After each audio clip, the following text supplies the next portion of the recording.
Yo, what's going on, everybody? Welcome back to the VoskCoin YouTube channel. We are going to be talking yet again about Ethereum 2.0 and Cardano, which we've recently talked about, and yeah, probably talked about recently here on the VoskCoin YouTube channel. Today we're going to be pitting Ethereum 2.0 against Cardano, but mainly all revolving around Cardano moving to their Shelley stakeable proof of stake net or a mainnet, and then also Ethereum's 2.0 mainnet, where they will have a proof of stake mechanism built in there as well. This video is going to focus on sort of like the passive income aspect of both of these cryptocurrencies, because one of the main focuses here on the VoskCoin YouTube channel is simply making or earning passive income with your cryptocurrency, whether that's mining or proof of stake mechanisms or whatever. We try to cover it all, and we're going to run all the data and compare these two crypto projects to just try to calculate simply which one's probably going to earn you more money. I'm also going to show you how I'm staking Ethereum and Cardano right now, earning passive income with both of these cryptocurrencies. So let's run 10 seconds of tails, the beautiful Shiba Inu and resident Dogecoin, and then jump into today's video.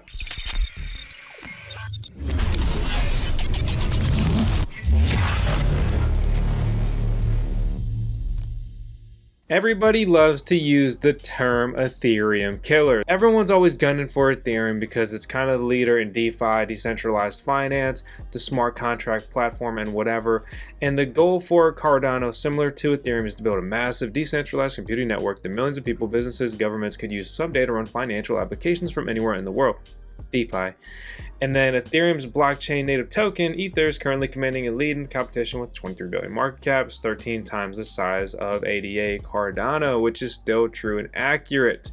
Now, we've talked about the delays in Ethereum 2.0 numerous times here on the channel recently, and now the new month that's being thrown around is September. Okay, so we clarified in our previous video that Vitalik, he clarified that Ethereum 2.0 is not coming in July, but that is the time frame that everyone stuck to. And we even got backlash, and we said, hey, Ethereum 2.0 is not going to be here in July. Here's the proof. And then people still, some of them still wanted to argue with us. Ethereum is currently proof of work, which means it's mined by these ASIC miner devices right here. And they are moving to a proof of stake blockchain, which means that all of the rewards will go to stakers and people running nodes on there. Currently, Cardano is moving to a proof of stake blockchain as well. So Ethereum 2.0 will be a proof of stake blockchain, and Cardano is moving to a proof of stake blockchain during what they call the Shelley era. Okay, that's going to be in August. The big takeaway here is that no matter what, if they hit their timeline, that this is their official rollout plan, if they hit these numbers, which it won't look good if they don't, then they will have done this much faster, much quicker than Ethereum, and that is going to give them a leg up and a smaller first mover advantage in this regard. And that's what many people refer to as Ethereum for doing so well, is because they had the first mover advantage of being such an early smart contract platform. I would like to thank today's video sponsor, Crypto.com, which we've been using to stake cryptocurrencies. And you know, sponsorship stuff aside, whatever, honestly, I'm really enjoying the platform. And if you follow the channel at all, I mean, we wouldn't have made it this far if we were lying to you. We like it. I like it. It's fun and enjoyable, and I'm earning what I'm supposed to. Watch how easy it was for me to stake my Ethereum on their app. All you're going to do is just click plus, and once you click plus, you'll be able to click whatever coin you want to stake, and you will have varied interest rates, or basically returns on your investment here, depending on how long you stake it. You can do 3% and withdraw at any time. We're going to go ahead and do it for 5%, and that's going to be a 3-month term. Once you click that, you just click continue. You can go ahead and choose the amount that you want to stake just by clicking on this. I'm just going to click max, and I'm going to deposit about 4 Ethereum. And once I do that, it's going to show me this, and I will say, yes, I agree with that. And just like that, you staked your Ethereum, and now you're earning 5% interest. Crazy. It's pretty simple. You download their app, use the code VoskCoin, or use our link. It's linked down in the video description below. You get $50 for doing the sign up bonus stuff, and then you just put your crypto in here, or you buy it in the app, click, and then you're staking. We are staking Ethereum, Cardano, and numerous other coins in here. And a quick update, you can see every 7 weeks on 10,000 ADA Cardano, we are earning 11.4754, right in line with the 6% average rate or interest rate that we are supposed to have. In comparison with Ethereum's 5% interest rate that we were supposed to have in the app, we are earning that as well, when that is going to be on the staking rate of about 4 Ethereum. We're getting 0.0038 Ethereum every week. They're also working with big projects like CoinCensus, and they have a big insurance fund and all that stuff. I mean, I know I got some comments like, well, I don't know, man. Well, hey, do your research. If you're into it, cool. If not, I don't care. It's up to you. I just show you guys stuff, and if you want to try to make passive income cryptocurrency with it, that is your choice. So if we're staking 32 Ethereum per the staking calculator, it estimates that we would be making 15% adjusted, or about 5 Ethereum a year, or about $1,200. However, in all of our research, it looks like you're going to be getting between 3 and 5%. So realistically, I would expect no more than 5% once Ethereum starts staking. But we talked about this. There's probably going to be supply chain shock, and then just all kinds of the rounding up aspect, and just the appeal of learning that passive income, rent seeking, and all that kind of stuff. So it's going to be really interesting just how potentially profitable this is, not only for the staking rewards, but also the potential increase in these cryptocurrency coin prices. So you need 32 Ethereum to stake properly on Ethereum's Ethereum 2.0 once they get there. A lot of more details that really surround that, but anyway, that's about $7,400 at current prices. If you had that much in ADA Cardano and you were staking that per their staking calculator, which is officially off their site, which is a little bit more reputable in my opinion, and if you do that, you'd be earning almost over 9,000 Cardano a year, and that'd be about $759, and that would be a staking rate of about 10%. And that's pretty interesting. That's pretty appealing. You have a smaller market cap coin that will have a potentially easier time moving up in market cap, that is going to likely be earning a higher staking reward. But the Cardano is clearly the riskier bet than Ethereum. If you don't think that, then you're just you're biased, because Ethereum is more established in the market, making it, relatively speaking, the safer bet. So I don't want anyone being like, oh, well, Vosk, do you have more Ethereum? Is that why you like that one better, or this and that? I'm gonna tell you straight up, look, I'm gonna be staking both of these coins. I'm gonna be holding both of these coins because I personally think that they both have a future in the foreseeable future, and I think that both of these cryptocurrency projects will do well in the foreseeable future. And I think decentralized finance is all the rage, it's all the hype right now, and anyone associated with that, and especially if they have some sort of proof of stake, passive income rewarding mechanism, I'm interested. Because the downside with a lot of other cryptocurrencies is you hold them, you hodl them, and all you have to increase the value against USD, which I know that's not what it's all about, but it's definitely part of the equation. All you have to hope for is that coin goes up in price. But normally, traditionally speaking, every day coins, they deal with inflation, and then the scarcity is decreased. Not the overall scarcity, say like a hard cap of 21 million with Bitcoin. Some projects don't have hard caps like Ethereum, but that doesn't mean their inflation rate is out of control or ridiculous. Anyway, I could keep going, but my point is simply this: I'd rather hold coins, and these coins would increase my holdings, so that would kind of help me, or I would potentially even make gains against the inflation, as opposed to just holding coins, and then coins continue to come out, and my essential holdings are partially diluted, and I will never have more unless I buy more. How do you buy more? Well, you got to get some more Bitcoin to put into it, or put more US dollars in. So just some food for thought. Let's take a quick look at this post on the Cardano subreddit, which, yes, is likely to be a little bit biased. Okay, but so anyway, this guy's asking Cardano versus Ethereum 2.0 versus Tezos. Okay, so Tezos is sort of in this realm as well. I'll just link down in the video description so you can check out all these specific examples if you should be interested in doing so. So this guy says Ethereum going to 2.0 and moving from proof of work to proof of stake is like driving a bus and trying to change the tires while driving. I don't necessarily agree with that. I think, doing anything with Ethereum is like changing the tires while driving. They are an incredibly impressive yet sluggish blockchain as far as moving forward. They said that proof of stake was around the corner in the beginning of 2017. But that's when I remember seeing it.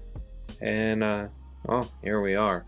So he cites that currently Cardano can handle around 1,000 transactions per second just at layer 2. And basically layer 2 stuff, layer 2 is off-chain, layer 1 is on-chain.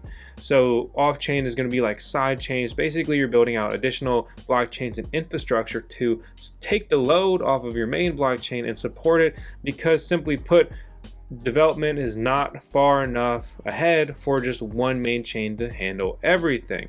But normally the end goal is to move things from off-chain to on-chain if it's possible. He cites it right now. IBM's VisaNet handles an average of 150 million transactions every day. That's about 1,736 per second, and capable of handling more than 24,000 transactions per second. Keep in mind, how many transactions are occurring at different parts of the day. There's definitely going to be big spikes, and you don't want your blockchain to not be able to handle that. This has been one of the biggest obstacles I think a lot of people overlook and think about. You know, all these crypto projects, they think they're competing against each other. Partially true, but who you're really competing against if you want to be, you know, used as some form of currency or decentralized finance or whatever, you're competing against credit cards. You're competing against Visa and MasterCard. Cardano is additionally looking at using zero-knowledge proofs right here. They're calling them Sonics. So is Ethereum. And we've talked a lot about ZK snarks before, and I like the privacy tech. I like any form of privacy tech being built into cryptocurrency projects. That's a good thing. Until you have cryptocurrencies that are private by default, but they have the ability to opt out of privacy, then, you know, we're still going to have room for progress and improvement. Because, I mean, do you want everyone knowing how much money you have in your bank account? Do you want them knowing exactly what you bought and when? I mean, just all the other stuff aside, it's a security risk. People knowing where you are, what you're doing. There's also other things coming to Cardano like Prism, and then their Voltaire voting app. A lot of these things, we have similar things being built on Ethereum, and he says that he's also heard Charles mention a Cardano stablecoin, and that would make sense because that's going to be another main way that they can try to compete with Ethereum, because Ethereum has multiple stablecoins running on their blockchain. That's a big deal. Real quick, let's look at a fun little bio about Vitalik Buterin, and then we'll look also at Charles Hoskinson's.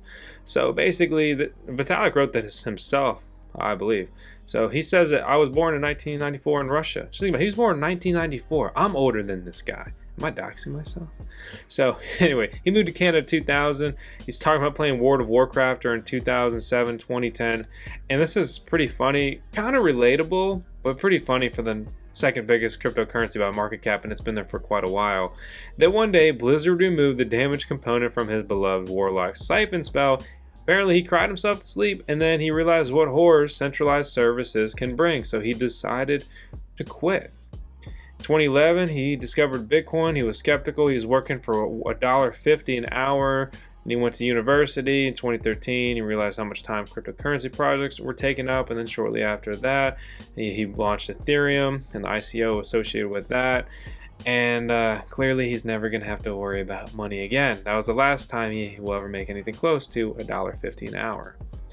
Comparatively, we have Charles Hoskinson, an American entrepreneur and cryptocurrency specialist. I know that these bios are on different sites and they have a totally different format, and one, it looks like fun autobiography, and someone else surely wrote this about Charles. The first things that people think about and describe him as is an Ethereum X co-founder, or ex-Ethereum co-founder. He can't be an ex-co-founder really, and the founder of Cardano. He's also the CEO of IOHK, Input Output Hong Kong, and numerous other things. He has a net worth that's estimated of 500 to 600 million, and he's considered to be one of the wealthiest people in the cryptocurrency community. What I think is interesting about Charles is we look at this brief timeline, even just laid out right here. So he was a CEO apparently and co-founder of Ethereum with Vitalik Buterin and 6 others. In 2015, Charles and Jeremy Wood founded IOHK, a technology company committed to peer-to-peer innovations to provide financial services to the 3 billion people who do not have them, with a strict roadmap. My little selfie box was in the way, so I went ahead and scrolled down for you guys. But my point looking at this, and the point I'm trying to make here, is that in September 2017, when crypto was really heating up, is that Charles Hoskinson launched Cardano. And if you look at his timeline here, this is the longest development of his, by pretty significantly. And that's because this is basically his baby. His success. I mean, he has money, okay, and Vitalik has money, and I think one thing that a lot of people need to think about is like, I'm not there yet, but once you have money and you're still working, you're searching for something else. Maybe it's meaning, maybe it's success. I think, or maybe you just want to change the world and make stuff better or whatever. And I think based off what I've seen about Charles' personality, I think that he is chasing respect and success. And that's fine. I'm not hating when I say that. And I think because Cardano is basically his baby and he is, obviously incredibly, massively associated with it, it's kind of like his success will live and die with this project, which gives you, and it's sort of that way with Vitalik on Ethereum. Like, sure, no one's going to dispute that the guy's super intelligent, but if Ethereum blows up, they're going to be like, hey, Vitalik's Ethereum crumbled. They're not going to say Ethereum crumbled, but Vitalik is still fantastic. And that's just what happens when you get so heavily invested in something. My main point here is that when you're evaluating cryptocurrency projects and they do have a figurehead, basically, a face of the project, well, that will forever, or at least for a long time, or again, that foreseeable future, be a very important part and aspect of the just really success of the project, the price of the coin, the direction it takes, and just kind of a largely public sentiment and view. As far as the Ethereum 2.0 versus Cardano debate, I think that they are both poised to have potentially great, which is why I'm currently staking both of them, and I'm super excited to see where they are going to go, what they're going to develop, and with one or both of them hopefully moving to a proof of stake blockchain, it's opening up the possibility to earn passive income in cryptocurrency with two different blockchains, cryptocurrency projects in the top 10 of crypto projects when ranked by CoinMarketCap. If that's not exciting to you, you must be lazy or have too much money or something. I don't know. But so anyway, I'm stoked about it all. I'm really excited to just be here and be in cryptocurrency, and I hope you are too. And if you're new to crypto and you just happen to be watching this video, well, hey, welcome. It's cool to see you here. I hope you stick around. I also hope you stick around the channel. Hit the subscribe button. Please hit the thumbs up, and I'll see you all on the next one. Appreciate you. And let me know in the comments below which project you're rooting more for.